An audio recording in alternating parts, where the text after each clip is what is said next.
Bem, boa tarde a todos. É com muito gosto que eu dou as boas-vindas aqui aos todos os presentes e é com muito gosto também que eu faço a apresentação de mais um Conversas do Desporto com Ciência. Hoje temos connosco o professor Mário Marques, que é docente do Departamento de Ciências do Desporto na UBI, é investigador também do CIDESB e é também uma pessoa que tem colaborado com várias instituições ao nível da investigação, mas também ao nível da transferência do conhecimento, principalmente ao nível da temática que ele vem aqui falar hoje, que é o treino de força, e mais concretamente ao nível do treino de força numa população específica, é uma população idosa, e vai apresentar algumas metodologias relativamente inovadoras, relativamente novas, entre as quais algumas que ele tem proposto e tem trabalhado, e vai apresentar muitos dos resultados que tem conseguido obter. Queria realçar que estas conversas do Desporto com Ciência têm como grande objetivo a divulgação da investigação científica que é feita no CIDESB e no CIDESB do Polo da UBI, mas também tem um outro grande valência, que é permitir mostrar de que forma este conhecimento científico pode ser aplicado em situações práticas e concretas de intervenção profissional nas ciências do desporto, e penso que nesse sentido é uma mais-valia para todos os presentes e para todos os que participam neste tipo de atividades. Portanto, muito obrigado a todos pela presença. Ao professor Mário Marques, agradecer mais uma vez ter-se disponibilizado para participar nesta conferência e, portanto, espero que gostem destes 20 a 30 minutos de abordagem que o professor Mário Marques vai fazer, e depois, numa segunda parte, passaremos para a discussão entre todos, que espero que seja muito participativa e relevante. Okay? Muito obrigado, professor Mário. Está à vontade.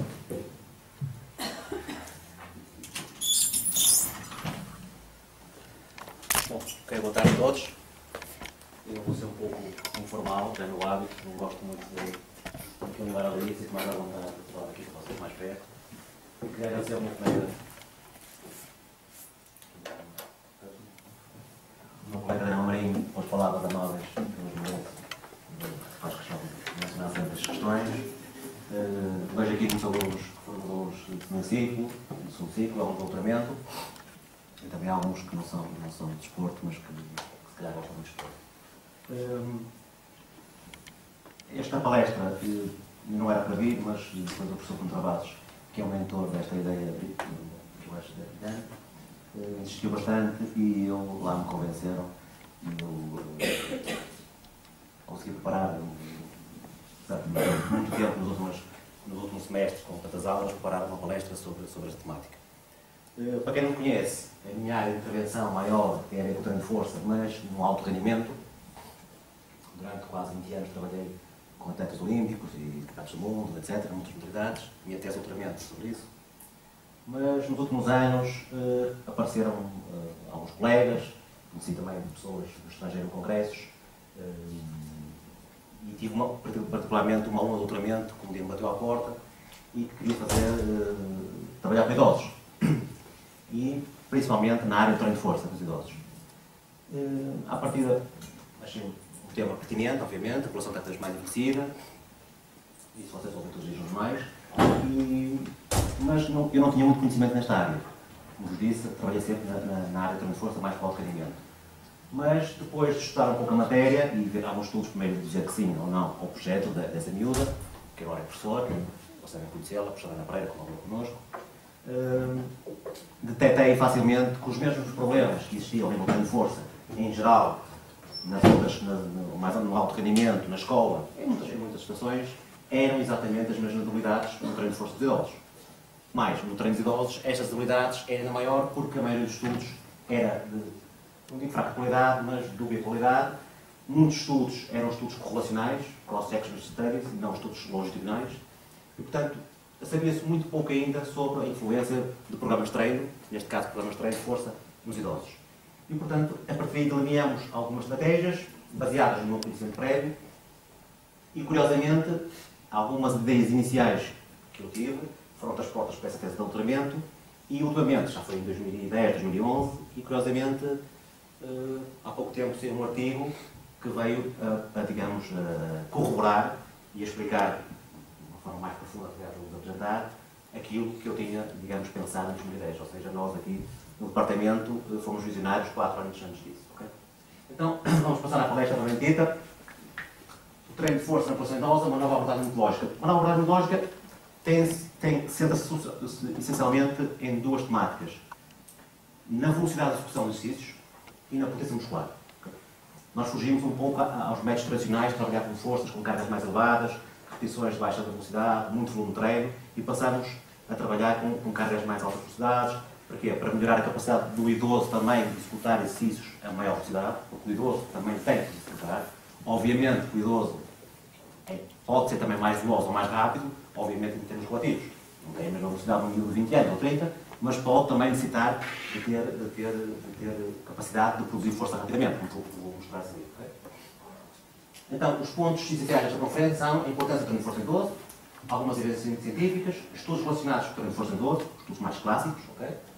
E depois alguns estudos do nosso laboratório em colaboração. No nosso laboratório, a nossa equipa de investigação, basicamente neste tema específico, sou eu, numa fase inicial o professor Aldo Costa também, a professora Ana Pereira, que tem o doutoramento, e outros colegas, e depois também em colaboração com outras instituições, neste caso com o Hospital de Navarra, da Universidade Pública de Navarra, onde tem os maiores expertos do mundo, o professor Miquel Esquerdo, que até costuma vir aqui dar aulas de mestrado doutoramento, aqui ao nosso congresso, e que foi também um pouco, digamos, uma das pessoas que mais me motivou a investigar neste tema. Okay?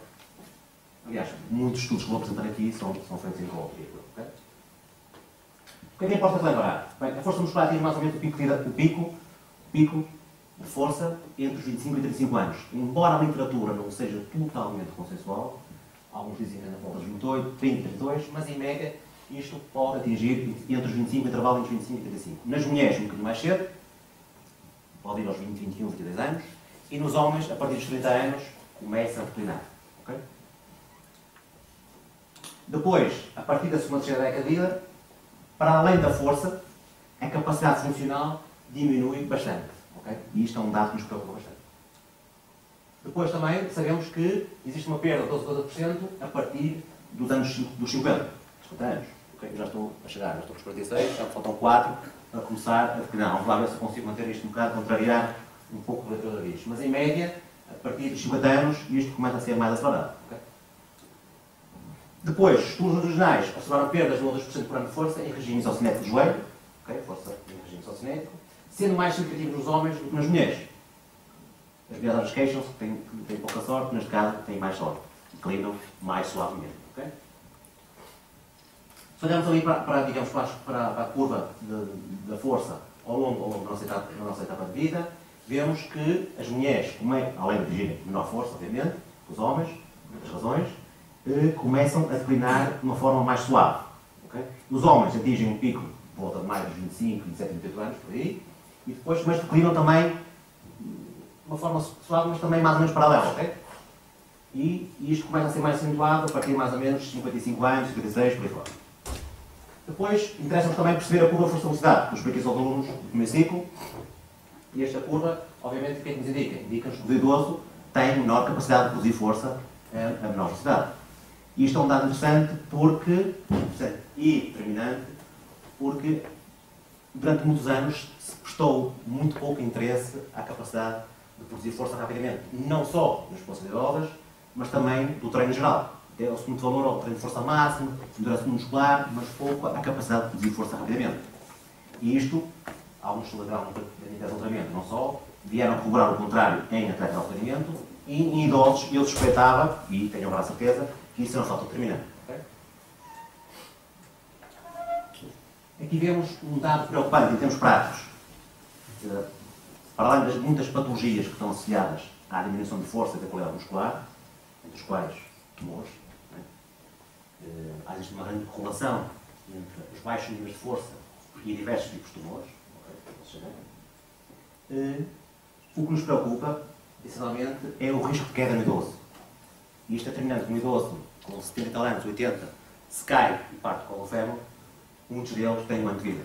E eu estava a ver as notícias de manhã, televisão no pai 8h30, a televisão livre sempre, e estava um médico para casa, professor psiquiatra, a explicar que em Portugal tem aumentado de uma forma quase dramática o número de idosos que após uma queda, digamos assim, mais agressiva, que ao fim de 1 ano ou 2 anos morrem. Portanto, é um dado preocupante e isto prende-se muito a ver com a capacidade de força. Vocês veem que isto já nos Estados Unidos, no ano de 96, houve um estudo efetuado e vocês veem que à medida que a idade vai avançando, especialmente a partir dos 70 e muitos, e aqui é mais gritante, existe, digamos, um risco de queda e um risco de morte por 100 mil habitantes muito elevado. Estão a ver aqui? Neste caso dos homens, 120 por 100 mil habitantes. Okay?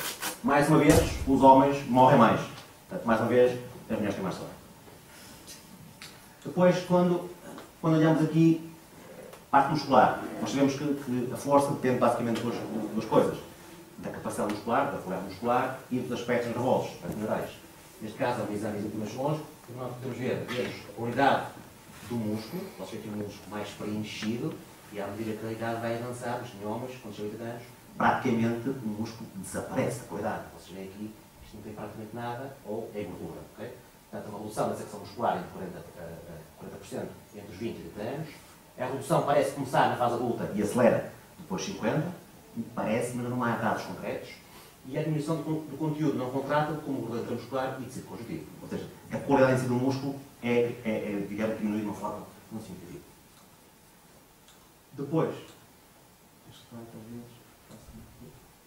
Depois, portanto, ao nível das fibras musculares, há uma redução no número total de fibras, uma redução da secção transversal do músculo, e ao nível das fibras também, os estudos mostram aumentos da porcentagem do tipo 1, do número de fibras, entre os 170 anos, comparados com indivíduos entre 20 e 30.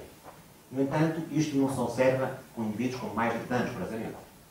Depois, a maioria dos estudos, eu não consegui abrir todos os estudos, mas digo os mais recentes e aqueles com mais rigor científico, há a relação entre o número de fibras tipo 1 e tipo 2 permanece constantes e há uma redução da relação do tipo 1 e do tipo 2, ou seja, uma atrofia seletiva. Okay? E aqui começamos a entrar mais no capítulo da palestra, que é de coisas mais práticas ou estudos. Aqui vemos um dos estudos mais interessantes feitos. Este estudo foi publicado em 2001, mas tem a ver com a tese de doutoramento do Miquel Esquerdo, que é o nosso colaborador, nosso colega, nosso amigo, em que ele fez um estudo maior, uma tese de doutoramento. E vocês podem ver aqui a potência muscular no exercício de meio agachamento, e vocês veem claramente, obviamente, aqui, claro, que os homens mais novos têm mais potência muscular que mais velhos, obviamente. Mas quando normalizamos isto ao peso corporal, as diferenças começam a diminuir. E depois, quando nós fazemos isto de acordo com a massa muscular útil, neste caso a secção muscular, o que é que nós vemos ainda? Vemos que essas diferenças ficam completamente eliminadas, a não ser com cargas mais leves. Isto quer dizer que, afinal, os idosos, em termos relativos, não são assim tão diferentes que os mais novos. Não está curioso. Isto nunca tinha sido estudado até esta tese de doutoramento de 99, foi publicada em 2001, mas isto reporta-se um estudo, um trabalho com a tese de doutoramento de 99. Okay? Depois, vemos aqui também um dado importante. O que é que se passa ao nível, digamos, do desempenho neural, da atividade eletromiográfica?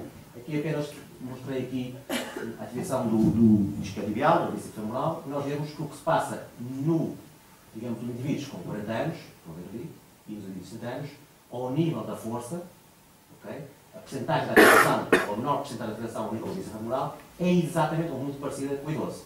Okay? Quer para a perna esquerda, quer para a perna direita. Depois, um dado importantíssimo, que é que nos falava anteriormente, que tem a ver com as quedas, com os riscos de queda. E este estudo de Blotz, muito interessante, apenas trouxe aqui um gráfico para vocês verem, que os indivíduos que começam a ter uma menor capacidade de exercer força isométrica em extensão de pernas inferior a 3 newtons por quilograma, aumentam drasticamente o risco de queda, neste caso o risco de morte. 3 kg por quilo. 3 newtons por quilograma. Okay? O que parece uma coisa muito pouca, mas para um idoso, especialmente a partir dos 80 anos, estão a ver estes coisinhos, aqui foge da reta, quer dizer que, à medida que se aproximam desta reta aqui, estas bolinhas brancas, não é? Temos aqui o chamado trouble, ou seja, nós estamos com risco de queda e, consequentemente, de morte. Isto aqui, o que nos preocupa, a nós, e principalmente aos médicos, deve preocupar é isto. O risco de queda é realmente uma coisa bastante gritante. Está-se muito rápido. Bom, depois, um estudo muito interessante dos primeiros, aliás, é talvez o mais interessante que eu conheço na área dos idosos com demência.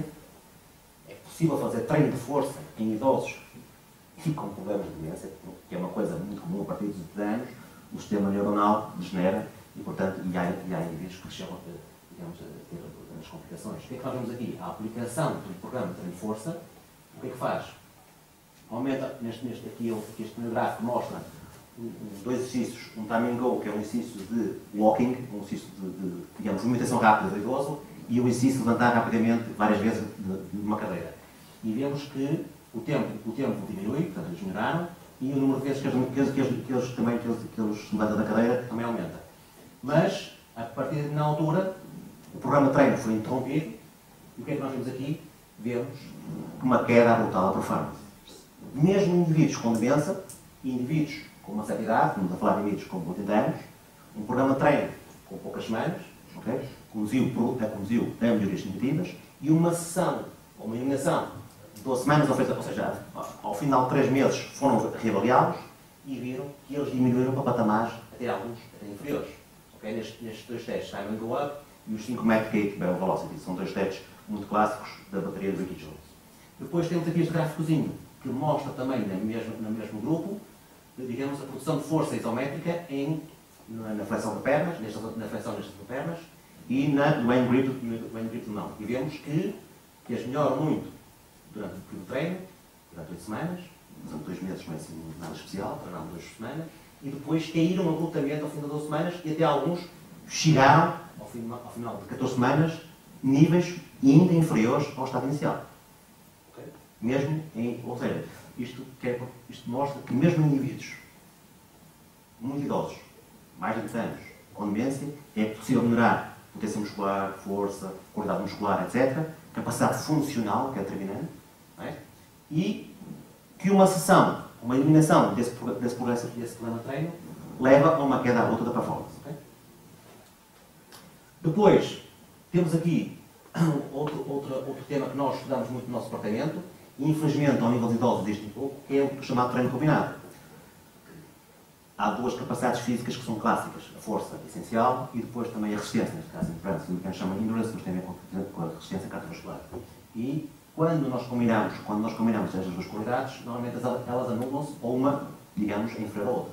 Quando um dos grupos só treina a força, vocês veem que ele melhorou substancialmente sempre os seus níveis de força. Quando o outro grupo treinava força, mas também treinava resistência de forma combinada, embora houvessem ganhos, eles foram muito menores. Okay? Depois, quando passamos aqui para baixo, estamos a falar ao nível do registro eletromiográfico do vasto lateral direito. Quando passamos aqui para o vasto lateral esquerdo, curioso, à partida, 90% daquelas pessoas que estão ali tinham mais força na perna direita que na perna esquerda, com a certeza absoluta. Né? Há poucos minutos. E nós vemos aqui que as coisas são um bocado diferentes. Já não acontece a mesma coisa. Na perna esquerda, teoricamente, a perna é mais débil, digamos, o grupo que treinou combinado conseguiu até resultados de determinada altura até superiores, que é um dado curioso. Mas o mais importante disto tudo, prende-se com este gráfico, que é este gráfico que eu vos disse anteriormente, com a produção de força no tempo, rate of force development. E nós vemos aqui, vemos claramente que os indivíduos que treinam resistência, corrida, bicicleta, de uma forma, digamos, constante, combinado com força, produzem ou inibem-se a capacidade de produzir força no tempo. E isso é determinante para quem quer aprender esta queda. Portanto, quando prescrevemos programas de treino, devemos prescrever com força ou endurance, perfeito, tudo bem, mas devemos ter muita atenção à interferência do treino aeróbio, ou treino de endurance cardiovascular, na interferência nos ganhos de força. Isto é importante e muitas vezes as pessoas não levam isto em conta. Okay? Pode ter efeitos muito prejudiciais. Okay? Depois entramos aqui na parte prática, vamos dizer, os nossos estudos que nós fizemos no laboratório. Nós aqui só estudamos mulheres, temos sorte os homens não aderem muito a estes programas, porque já em Portugal não tem muito aquela coisa, vou fazer isto para quê, gostam mais de ir para o café, jogar carta com os amigos, ver uns copos, as mulheres aderem mais a estes programas. Portanto, 90% dos estudos que são feitos em mulheres. Okay? Portanto, temos que tratá-las bem para termos mais estudos. Depois, nós temos dois tipos de estudos, em qualquer lado. Estudos populacionais e estudos longitudinais ou quase longitudinais. Quando falamos de longitudinais, as pessoas dizem 8 semanas, 6 semanas, não são estudos longitudinais, são estudos pré e pós-facto. Estudos longitudinais têm que ter pelo menos 4, 5, 6 meses. Okay? Mas aqui nós consideramos todos. E já existe muita coisa, embora nos estudos contraditórios, na parte de estudos populacionais, mas nos estudos, ao nível de estudos estudos onde existe uma aplicação de programas de treino, aí a literatura é muito soft, muito ambígua. Okay? Então foi nosso interesse, digamos, perceber algumas questões que já nos preocupavam antes mesmo de fazer isto. Assim, os estudos do nosso laboratório, nós temos um primeiro estudo onde isto começou, este estudo que está publicado já em 2012, Effects of High Speed Power Training and Functional Capacity of Muscle Performance in Older Women. Isto foi a base do treino, foi perceber até que ponto um treino de velocidade em idosos era determinante ou não. Li muito rápido, foi? Nós podemos ver. Depois, a seguir, o que é que eu fui ver? Fomos ver, porque foi comigo que fomos ver os efeitos do destreino, ou seja, há muitos estudos que relatam o que é que acontece depois do final do programa de treino de força máxima, por exemplo. Mas o que é que acontece ao nível de programas de treino de força, velocidade, de força aplicada com elevados níveis de velocidade, e o que acontece depois de deixarmos de treinar isto? O que acontece? Que eu conhecesse, não havia nenhum. Okay? Então nós vamos ver isto a seguir. Okay? Isto foi uma sequência do primeiro estudo. Eu vou mostrar estes estudos. Depois temos este estudo, para quem quiser, digamos, fazer um resumo de tudo o que eu falei aqui hoje, encontra neste estudo que está publicado no Training Condition Journal, que é uma revista referenciada técnico-científica, onde está todo o resumo, digamos, uma crítica à literatura e aquilo que nós propomos. Está neste artigo que vocês podem consultar. Okay? Depois, estes estudos não vamos ter tempo, obviamente, para todos os estudos. Temos aqui também, vamos perceber também qual é a influência destes dois genes, o ACE2 e o ACTN3, okay? E ver qual é a relação que eles tinham com os ganhos de força ao velocidade ou não. Encontramos também dados muito curiosos. Tivemos também correlação de pessoas de fora, neste caso o professor Alcosta, que é mais especialista nesta área da genética. Depois vamos ver também outros polimorfismos, também nesta mesma população, mas com outra bateria de testes. Okay? E depois ainda fizemos um último estudo, mesmo com esta população, onde fomos ver os efeitos do treino combinado, okay? A alta velocidade com força. Eu vou-me sentar só naqueles três, porque senão hoje não saímos aqui, um dia podemos fazer outra palestra com outros estudos. Okay? Então as premissas. Para executar um programa de treino de força e agilidade nos tecos, com mais de 50 anos, deve ser, em certa medida, agressivo e distante dos programas conservadores. O que quer dizer agressivo? Agressivo não bater neles. Mas tem que haver alguma agressão fisiológica. Muitas vezes os problemas que foram feitos até à data, no idoso, nós olhamos para o idoso como algo débil, como algo de frágil. Realmente existem. Mas, para haver ganhos de força, tem que haver uma certa, entre aspas, agressão fisiológica. Portanto, o programa tem que ter alguma intensidade. Okay? Depois, o idoso é mais sensível do que os jovens às cargas de treino. Sensível não é sensível do género, coitadinho, é sensível, reage bem, pode reagir bem, inclusive mais que os jovens, contrariamente que as pessoas pensam. Okay? Isto foi provado em 2003 por Michael Schill. Okay? Depois, este estudo foi determinante para o avanço dos programas de treino nesta área. Porquê? Porque foi provado que indivíduos com mais de 65 anos, se aplicassem um programa de treino de força durante 4 meses, conseguiram regredir 20 anos na sua capacidade funcional, equivalente a indivíduos com 45 anos. Okay? Não estamos a comparar um idoso, obviamente, de 65 anos com um tipo de 45 anos fisicamente ativo. Claro que não. Mas pegarmos num idoso treinado, com 65 anos, cheio de uma patologia, e o compararmos com um indivíduo de 45 anos, os médios, o idoso pode ter a mesma performance que ele. E isto foi aliás, alvo de um prédio de investigação. Depois, isto são estudos de colaboração. Isto é um estudo também com um rapaz que fez há pouco tempo até um doutoramento, o Rodrigo Cantero, onde fomos estudar aquilo que eu vos disse anteriormente. Fomos comparar os efeitos de um programa de treino de força realizado ao alta velocidade de execução com um programa tradicional, que nunca tínhamos feito. E aquele primeiro estudo que eu vos disse, que fizemos, foi, digamos, uma hipótese que eu coloquei devido à minha experiência. Achei que a velocidade era superior. O que veio a ser mostrado neste estudo, porque aqui comparamos 2 programas de treino durante 12 semanas, um executado a alta velocidade e um mais tradicional. Embora os 2, que vos vou mostrar, tivessem ganhos, o treino de força executado a alta velocidade foi muito superior. Okay? Depois, temos aqui 2 estudos muito mais recentes, também muito engraçados. Este aqui para ver, digamos, este não foi um estudo experimental, foi um estudo correlacional, onde fomos ver algumas interferências do ponto de vista cardíaco e com a capacidade muscular e com, digamos, com a qualidade muscular. Curiosamente, os idosos com mais de 85 anos que tinham melhor desempenho muscular e melhor, digamos, qualidade muscular, tinham tendência a ter menores problemas coronários e risco de infarto, etc. por aí fora. Okay?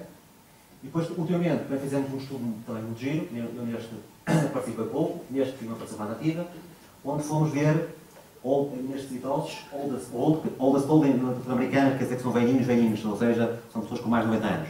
E, curiosamente, nós aplicamos um programa não, de testes, e percebemos que em idosos com mais de 90 anos, frágeis, com problemas cognitivos moderados, e idosos sem nenhum problema cognitivo, reagiam da mesma forma ao treino. Impressionante. Indivíduos com alguma debilidade cognitiva e indivíduos que não tinham nada, até saudáveis, mas da mesma idade, mais de 90 anos, reagiram exatamente da mesma maneira para o treino. Também nunca tinha sido feito até agora. Okay? Bom, aqui nesta revista, se vocês quiserem também posso-vos dar um guia este artigo, é um artigo de revisão, que está publicado na Anatomia Portuguesa. O que é que nós chegamos à conclusão, depois de rever mais de 300 estudos nesta área, o que é que nós chegamos? Necessidade de desenvolver estratégias para reduzir a sarcopenia e manter a capacidade funcional, não há muito a fazer. Compreender a etiologia genética para reconhecer os riscos de qualquer tipo de intervenção. Nós estudamos 2 genes e a literatura tem-se baseado em 2, 3, 4 genes no máximo, portanto é preciso ainda alcançar outra capacidade genética. Os programas de treino de força devem ser uma prioridade e manter uma nutrição adequada beneficia o treino de força. Okay? Isso foi o que vimos em geral da literatura. Este, mais uma vez, este é o artigo, digamos, onde vocês podem digamos, fazer uma síntese da palestra que eu dou aqui. Lá tem todas as críticas que eu aponto e aponta também, digamos, metodologias novas. Nós fizemos um apanhado de muitos estudos, aqui só vem o resumo, entre estudos de 91 e 2001, e depois de 2002 até 2012, e há uma alteração do tipo de estudos. Inicialmente, estudos com cargas mais elevadas e, ultimamente, os estudos têm sido feitos com cargas mais leves, com combinação com tarefas mais móveis.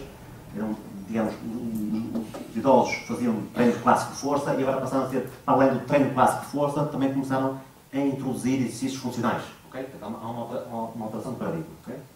E depois, ultimamente, têm aparecido muitos estudos feitos em idosos frágeis. Os estudos anteriores, 65, 70, 75, e agora têm feito em 80, 85, 90, 95 e até quase 100 anos. Okay? Já têm havido estudos sobre isso e dos estudos que relatam, tirando um outro algum efeito nocivo, nenhum deles relatou qualquer tipo de problemas. Okay? Portanto, é seguro, desde que o programa seja corretamente aplicado, aplicarmos qualquer, entre aspas, um programa corretamente supervisado, do ponto de vista científico, em populações frágeis mais de 90 anos. Okay? Depois do primeiro estudo aqui, este estudo que vos falei, o que é que nós fizemos? Primeiro, tínhamos aqui, digamos, aqueles testes, digamos, de exclusão ou inclusão na amostra, não podiam ter hábitos de fumar, não podiam ter próteses, aquelas coisas todas. Okay? Nós dividimos, eram 56 mulheres caucasianas, foram divididas em 2 grupos. Okay? Os testes que aplicamos foram o teste de força máxima do leg extension, desculpem, o bench press. Okay? Depois fizemos o power test, foi o lançamento do valor medicinal, claramente tinha sido feito na literatura. Depois, salto vertical, disseram, salto vertical nos idosos, é isso, fazer isso. Não, por que o idoso não pode fazer salto vertical? Pode fazer salto vertical, desde que não tenha nenhuma patologia, obviamente. Não tenha nenhum dano no joelho, obviamente que o joelho de um idoso de 70 anos, não é um idoso de 20 anos, não é? Mas pode fazer um salto, não há problema nenhum. Depois fizemos os chamados testes funcionais, o walking test, que é o ida e volta a alta velocidade, e o sit and stand test, que é estar numa cadeirinha e levantar-se o máximo de vezes possível no movimento. Este programa foi aplicado durante 12 semanas. O programa está aqui, vocês podem ver aqui, as cargas que aplicamos são muito suaves, no mínimo 40% e no máximo até 75%. Isto em termos médios, a carga que aplicamos em termos exterior, carga externa, foi de cerca de 60%. O número de repetições baixas e a fase excêntrica relativamente baixa, a baixa velocidade, 2, 3 segundos, e a fase concêntrica altamente veloz, menos de 1 segundo. Okay? É que nós vemos aqui, vemos grandes melhorias significativas no teste de força máxima, no bench press bilateral, uma máquina, também no leg extension, aqui no hand grip e no hand grip nas duas situações, com a mão dominante e com a mão não dominante. É curioso que eles melhoraram a força de prensa de mão, que é um indicador muito grande no idoso, se ele vai ter uma perspectiva de vida longa ou não. É um teste que tem uma correlação com a morte. Okay? E, curiosamente, eles não treinam nada disto, treinam lançamentos bolas medicinais e bench press, e mesmo assim melhoraram a capacidade de prensa. Porquê? Porque treinando treino de força produz alterações do sistema nervoso muito diversificadas. Okay? Depois, ao nível dos testes mais performance, temos o salto contra o movimento, melhoraram, fizeram o que não era possível, foi possível melhorar, lançamentos de bolas medicinais, melhoraram o walking test performance, melhoraram o sit and up, o levantar e subir, o teste de velocidade também específico para idosos, o get performance. Okay? O que é que nós concluímos? Concluímos que um programa de alta velocidade pode ser eficaz, e é altamente eficaz, é nesta população de idosos. Provamos também que é possível aplicar um programa num espaço de tempo reduzido, 12 semanas, não é muito, 12 semanas, são 3 meses, é quase um instante. E pode ser efetivo com cargas muito suaves, muito seguras e com poucos exercícios. Okay? E não só melhora a força máxima, porque dizíamos que não se podia melhorar a força máxima, não. Um programa de alta velocidade também melhora a força máxima, como também melhora a capacidade explosiva. Okay?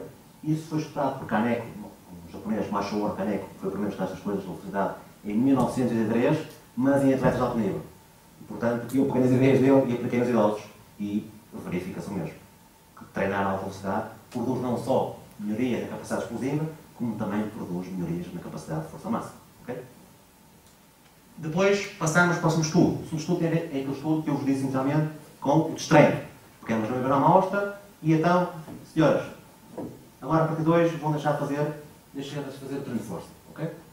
Então, agora durante algumas semanas fizeram, digamos, não fizeram nada. Fizeram a subida normal e foram por este treino. Não conseguimos fazer todas porque a amostra era grande e só 37 é que aderiram a este programa de treino. Okay? Foram divididos em dois grupos. E curiosamente, o que é que aconteceu? Nos momentos, ao nível que são os ganhos depois do programa de treino de força, eles perderam logo, mal acabaram o programa de treino, perderam bastante ao nível da força máxima, quer na extensão de perna, quer na subida. Depois, curiosamente, isto não dá curiosamente, nunca tinha visto na literatura, nos testes mais funcionais, explosivos, salto vertical, lançamento de bola nacional e digamos, o sit and up test, eles praticamente não perderam.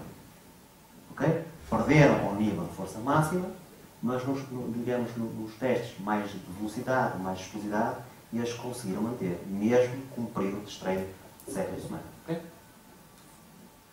Então, quer dizer que ao final de 6 semanas é suficiente para produzir perdas significativas na força máxima do supino e do leg extension, mas é suficiente para preservar os níveis de força explosiva, que é determinante para o idoso, precisamente porque tem uma relação muito importante com o risco de queda. Quanto mais explosivo, mais potente for o idoso, menor é o risco de queda. Okay? Depois, então, fomos para a prova final, que é um estudo mais recente, que foi, então, ok, mas agora vamos ver se isso realmente é mesmo assim. Então, fomos pegar num grupo que treinava alta velocidade, com um esquema parecido com aquilo que eu programei, com um programa mais dito tradicional de força máxima. Okay? A pergunta era: o treino com velocidade elevada é mais eficiente do que o treino com baixa velocidade, na maioria da capacidade funcional de idosos? E vamos ver que realmente é. E dados muito curiosos. Portanto, a ideia base foi passar programas convencionais, com cargas mais elevadas, menor velocidade, etc., com a não inclusão de exercícios mais de habilidade, para passarmos para perceber o que é que se passa se executarmos programas mais velozes, com exercícios mais de potência muscular, etc. E comparar uma coisa com a outra. Okay? Nós anteriormente tínhamos visto o que é que se passava, só na velocidade, mas agora temos de ver um com o outro, comparar um com o outro. Okay? E então, vamos ver, digamos, os efeitos ao final de 12 semanas, e nós colocamos como hipótese de que o treino de alta velocidade era muito mais eficiente, ou mais eficiente, em promover não só a melhoria de treino de força, como a capacidade funcional do idoso. Okay? Então fizemos a mesma coisa, o critério clássico, usámos uma história, digamos, complicada de saúde, e pegamos em 45 idosos, um foi treinar a alta velocidade, outro foi treinar o clássico, e obviamente tínhamos que ter um controle. Isto foi aplicado durante 12 semanas, os testes foram parecidos com o anterior, one repetition máxima, o máximo que isométrica ganha grip, força isométrica, o vertical low jump, medicine ball throwing, walking velocity 10 metros, com um teste de velocidade marchal muito rápido, 10 metros. O 8 volant test, que é um teste de ida e volta, o CITAP é o teste de levantar a seguir, e um teste para ver a qualidade social e não só do idoso. Vamos ver os dados escolhidos. Isto é o programa que nós aplicamos, muito parecido com aquilo que eu desenhei, um bocadinho as cargas tudo mais baixo, mas estou a ver as porcentagens mesmas, o número de repetições parecido, etc. etc. Okay? E o que é que nós vemos aqui?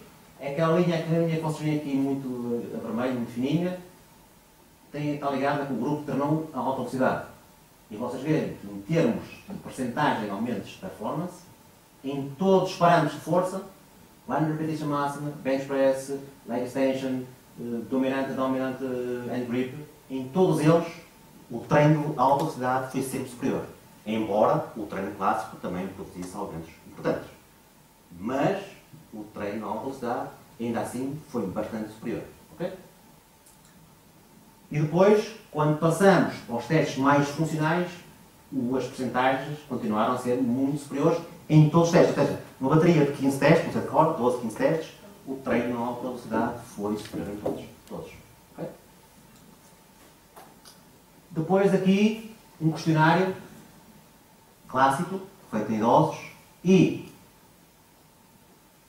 eles melhoraram N parâmetros, entre os quais está a capacidade, os que treinaram a alta velocidade tinham melhor desempenho cognitivo social e também melhor desempenho sexual. Isto nunca foi estudado. Ou seja, treinar a alta velocidade faz bem e recomenda-se, ok? Bom, conclusões. Nós podemos dizer que treinar a alta velocidade ou um treino clássico produz aumentos de ganhos importantes, ok? Que a qualidade de vida do idoso melhora, quer de uma forma quer de outra, mas sobretudo treinar a alta velocidade. Que treinar a alta velocidade é extremamente efetivo. Porquê? Porque as cargas utilizadas são ligeiras, são suaves, o volume de treino total também é suave, a intensidade é suave e, portanto, não corremos grandes riscos de lesões. Okay? Portanto, digamos, acho que devemos considerar isto, quem trabalha no ginásio com idosos deve considerar este tipo de filosofia. Okay? Claro que isto, em meia hora, não vos posso contar toda a história toda, mas acho que já vos contei um pouquinho aquilo que nós pensamos aqui na UBI e no nosso laboratório. Depois estamos aqui a ver, isto não é mentira, isto é verdade, uma senhora alemã que foi atleta olímpica e que aos 91 anos, e ainda estou a ver, ainda faz nos pesos, mas vai mesmo, porque eu já vi, isto não é brincadeira, vai mesmo.